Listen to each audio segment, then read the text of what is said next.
Hello food lovers, welcome back to our channel. నేను మీ రాణి Erramsetti. Friends, ఈరోజు recipe వచ్చేసి breakfast recipe అండి. ఇన్స్టెంట్గా చేసుకునే గారెలు. మినపప్పు నానబెట్టి కడిగి రుబ్బాల్సిన పని లేకుండా చాలా సింపుల్గా టేస్టీగా 10 నిమిషాల్లో పిండిని కలుపుకొని మనం గారెలు అనేవి చేసుకోవచ్చండి. దానితో పాటు రోటి పచ్చడి టేస్ట్తో కొబ్బరి చట్నీ కూడా చేసి చూపించబోతున్నాను. వీడియోని ఫస్ట్ నుంచి లాస్ట్ వరకు చూడండి. అలాగే మధ్య మధ్యలో స్కిప్ చేయకుండా చూసినట్లయితే ప్రాసెస్ అంతా కూడా మీకు క్లియర్గా అర్థమవుతుందండి. మీకు కూడా ఈ రెసిపీ బాగా నచ్చుతుంది, మీరు కూడా చేసుకోవాలి అని అనిపిస్తుంది. ఆ ప్రాసెస్ అంతా చూద్దాం. ముందుగా ఒక గిన్నెను తీసుకుని దానిలోకి 2 కప్పుల వరకు మరమరాలు తీసుకుని వేసుకోండి. మరమరాల్లో కొంచెం డస్ట్ అనేది ఏమైనా ఉంటే గనక వాటర్ పోసి బాగా కడగండి. కడిగిన వాటర్ అన్నీ కూడా తీసేసి మరమరాల్లో 1 గ్లాస్ వరకు వాటర్ పోసి ఒక 10 నిమిషాలు నానబెట్టి పెట్టుకోండి. మరమరాలు అనేవి చాలా ఈజీగానే నానిపోతాయండి. 10 నిమిషాలు కూడా అక్కర్లేదు, కొంచెం తక్కువ టైంలోనే నానిపోతాయి. గిన్నెకు మూత పెట్టి పక్కన పెట్టండి. ఒక 5 నుంచి 10 నిమిషాల లోపుగా మనం చూసినట్లయితే మరమరాలన్నీ కూడా చాలా సాఫ్ట్గా నానిపోయి ఉంటాయి. ఫ్రెండ్స్, గారెలు చేసుకోవాలి అంటే ఎక్కువగా శ్రమ అనిపిస్తుంది కదా, ఈ ప్రాసెస్తో చేయండి. ఇప్పుడు మరమరాలు నానబెట్టుకున్నాం కదా, చట్నీ చూద్దాం. దానికోసం మీ ఘాటుకి తగ్గట్టుగా కొన్ని పచ్చిమిర్చిని ఆయిల్లో ఫ్రై చేసి మిక్సీ జార్లో వేసుకోండి. అలాగే 1 అరకప్పు కొబ్బరి ముక్కలు, కొంచెం కొత్తిమీర కూడా వేసుకుని టేస్ట్కి సరిపడా సాల్ట్ వేసుకుని కొంచెం జీలకర్రని వెల్లుల్లి రెబ్బల్ని వేసుకుని వాటర్ అనేవి అస్సలు యాడ్ చేయకుండా బరకగా గ్రైండ్ చేయండి. తర్వాత ఆయిల్లో ఉడికించి పెట్టుకున్న టొమాటో ముక్కల్ని కూడా వేసుకుని కొంచెం కొత్తిమీరని కూడా వేసుకుని ఒక 2 టేబుల్ స్పూన్ల వరకు మాత్రమే వాటర్ని యాడ్ చేసి బాగా వీలైనంత మెత్తగా గ్రైండ్ చేయండి. కానీ వాటర్ అనేవి అస్సలు యాడ్ చేయొద్దండి.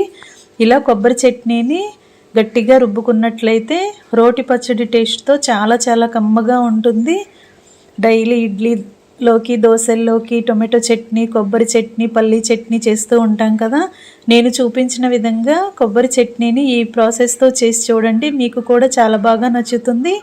చట్నీ చేసుకోవటం కంప్లీట్ అయిన తర్వాత స్టవ్ ఆన్ చేసి కళాయి పెట్టుకుని 1 టేబుల్ స్పూన్ ఆయిల్ వేసుకుని పచ్చిశనగపప్పు, మినపప్పు, ఆవాలు, జీలకర్ర, వెల్లుల్లి రెబ్బలు, కొన్ని ఎండుమిర్చి ముక్కలు, కొన్ని కరివేపాకులు కూడా వేసుకుని పోపు అంతా కూడా క్రిస్పీగా ఫ్రై అయిన తర్వాత రుబ్బి పెట్టుకున్న చట్నీ అంతా కూడా పోపులో వేసేసుకుని ఇలా ఆయిల్లో బాగా చట్నీ కలిసేంత వరకు బాగా కలుపుకొని చట్నీని టేస్ట్ చూసుకుని సాల్ట్ని అడ్జస్ట్ చేసుకోండి. చట్నీ పక్కన పెట్టుకుందాం. ఇప్పుడు గారెల్లోకి మరమరాలు నానబెట్టి పెట్టుకున్నాం కదా, మిగిలిన ఇంగ్రీడియంట్స్ని చూద్దాం. ఉల్లిపాయ ముక్కలు, పచ్చిమిర్చి ముక్కలు, కొత్తిమీర, కరివేపాకు, అల్లం ముక్కలు, అలాగే 1 కప్పు పెరుగు, 1 కప్పు బియ్యపు పిండి, 1 కప్పు శనగపిండి తీసుకోండి. ఇప్పుడు మనం ముందుగా నానబెట్టి పెట్టుకున్న మరమరాలని చేత్తో మ్యాష్ చేయండి. మరి ఎక్కువగా పిండిలాగా ముద్దలాగా చేయొద్దండి, లైట్గా వేళ్లతో ప్రెస్ చేయండి. మరి పలుకులుగానే ఉండొచ్చు, అక్కడక్కడ కొన్ని పలుకులు ఉండొచ్చు, అలాగే కొంచెం మెత్తగా కూడా ఉండొచ్చండి. మరి పేస్ట్ లాగా చేయకుండా ఇలా లైట్గా ప్రెస్ చేసి ఇప్పుడు మనం చూపించిన ఇంగ్రీడియంట్స్ని యాడ్ చేయాలి. ముందుగా 1 కప్పు శనగపిండిని వేసుకుని 1 కప్పు పొడి బియ్యపు పిండిని వేసుకుని సన్నగా కట్ చేసుకున్న ఉల్లిపాయ ముక్కలు 1 కప్పు వేసుకుని కట్ చేసి పెట్టుకున్న కరివేపాకుని, కట్ చేసి పెట్టుకున్న కొత్తిమీరని వేసుకుని సన్నగా కట్ చేసుకున్న అల్లం ముక్కలు కూడా 2-3 టేబుల్ స్పూన్లు వేసుకుని సన్నగా కట్ చేసుకున్న పచ్చిమిర్చి కూడా 2-3 టేబుల్ స్పూన్లు వేసుకుని పొడి ఇంగ్రీడియంట్స్ అన్నీ కూడా ముందుగా మనం మరమరాలలో కలపాలి. మరమరాల్లో ఆల్రెడీ తేమ అనేది ఉంటుంది కదండి, పిండి చాలా వరకు కలిసిపోతుంది. ఇప్పుడు 1 కప్పు పెరుగుని కూడా వేసుకోండి. ఫ్రెష్ పెరుగు అయినా పర్లేదు, లేదంటే పుల్లటి పెరుగు అయినా పర్లేదండి. పుల్లటి పెరుగు అయితే గారెలు మరింత రుచిగా ఉంటాయి. ఇప్పుడు టేస్టీకి సరిపడా సాల్ట్ వేసుకుని 1/4 టీ స్పూన్ వంట సోడా కూడా వేసుకుని మనం వేసిన ఇంగ్రీడియంట్స్ అన్నీ కూడా మరమరాలకి పట్టేంత వరకు చేత్తో బాగా కలపాలి. వాటర్ అనేవి అస్సలు యాడ్ చేయొద్దండి. పిండి మరీ గట్టిగా ఉంది అని అనిపిస్తే మాత్రమే వాటర్ యాడ్ చేయండి. కానీ చాలా వరకు పెరుగుతోనూ మరమరాల్లో ఉన్న తేమతోనే పిండి మొత్తం కలిసిపోతుంది. మరీ జారుగా కలిపామంటే గారెలు అనేవి కరెక్ట్ షేప్లోకి రావు. అంతేకాకుండా ఆయిల్ కూడా ఎక్కువగా పీల్చేసుకుంటాయి. చివరిగా 1 టీ స్పూన్ జీలకర్రని కూడా యాడ్ చేసి పిండి మొత్తాన్ని కూడా ఇలా ముద్దలాగా కలపండి.